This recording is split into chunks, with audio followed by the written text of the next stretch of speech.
and welcome to UAW Update for Week 10, Autumn Session. I'm Kelly. With Australia's love of a drink at the pub or a barbecue and a beer, are we drinking ourselves into bad health? 10 to 15% of Australians drink excessively, and a program to be run at UAW plans to teach the country how much is too much. For years, Australia has been on the world map for our sporting escapades, tourist attractions, and unfortunately our admiration of alcohol. While health experts are concerned about how much we drink, how does the average punter know when to stop? When you lose control of yourself and black out, I reckon that's when you've drunk too much. The drinking epidemic, it would seem, spreads further than just an individual here or there, but population groups as a whole. Drink to excess. out of our 20 strong group, probably solid 20.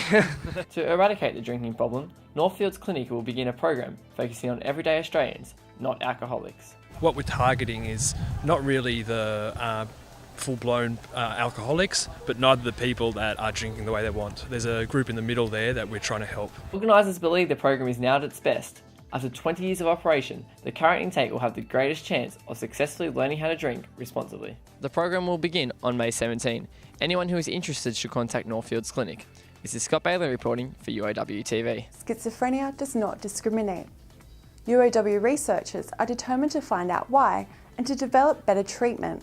Dr. Kelly Newell from the Faculty of Health and Behavioural Science says numerous research centres across a variety of fields are working to solve the schizophrenia puzzle. Part of the research uses comparison of human brain tissue from affected brains of schizophrenia and non-affected brains, whilst other researchers use a DNA database. By using the human brain tissue as well as the DNA database to try and figure out exactly what is causing schizophrenia and the different subtypes of schizophrenia, with the hope that then we can develop new treatments.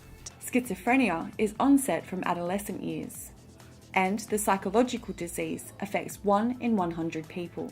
A Holocaust commemoration has been held to remember the lives lost in Nazi concentration camps during World War II. The annual event, organised by the Australasian Union of Jewish Students and the Kibbutz Ex-Volunteer Association, helping make sure we never forget. Each year we have a commemoration of the Holocaust and honour the memory of the past in order to maintain our sense of the future. In addition to remembering the lost, organisers hope the ceremony reminds people that terrible events continue to happen across the world and need to be stopped. And I think that holding Yom HaShoah or any Holocaust Memorial Day is just vitally important in being able to let people know what has happened and that won't happen again. The commemoration included the lighting of 6 candles to represent the loss of 6 million Jews, a short film and song.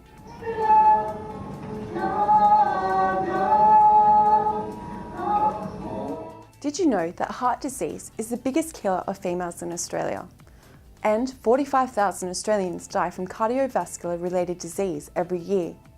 The National Heart Foundation has kicked off Heart Week by urging all of us to better understand heart health and the disease danger signs. As usual, UAW supported the event, with URAC running competitions all week to raise money for the foundation. A few tips were given from URAC, including physical signs to watch out for. Chest pains are more obvious, but the Heart Foundation also says pains can be in the jaw, shoulders, back and arms. The awareness week at URAC included a free blood pressure test, a nutritional lecture, Bring a Friend for Free Day and Australia's largest boot camp. Rugby League has the Mortimers, cricket had the Wars, and now triathlon has the Baileys. UAW student Ashley Bailey will continue a long line of family tradition of sporting success when she represents Australia alongside 2 fellow UAW students later this year.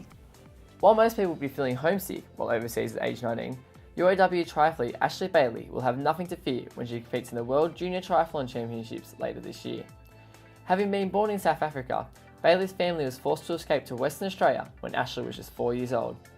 Coming from a long line of successful triathletes, Bailey took up the sport at age 13, looking to emulate the feats of both her mother and brother, who have now both represented Australia in the endurance sport.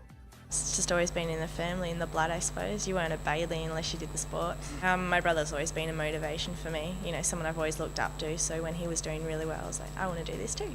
While the young Western Australia competitor always performed strongly as a junior, it was only in the last year that she believed she could truly match her family's feats. I've actually never thought I was capable of doing it until this year where I really focused and I thought, you know, this is what I want to try and achieve. Having moved from Perth at the beginning of the year to be closer to her coach, Ashley now has her teammates Natalie Van Koeveren and Tamsin Manuel with her on every stroke, pedal and step. We are very, very competitive, so always, you know, pushing each other to the limit. The 3 UOW Australian representatives will continue to train here in Wollongong before heading north to compete in the European Tour, all in preparation for the World Junior Triathlon Championships in Beijing this September. Scott Bailey, UOW TV. And that's it for this week's UOW Update. I'm Kelly Brent. From everyone here at UOW TV, have a great week.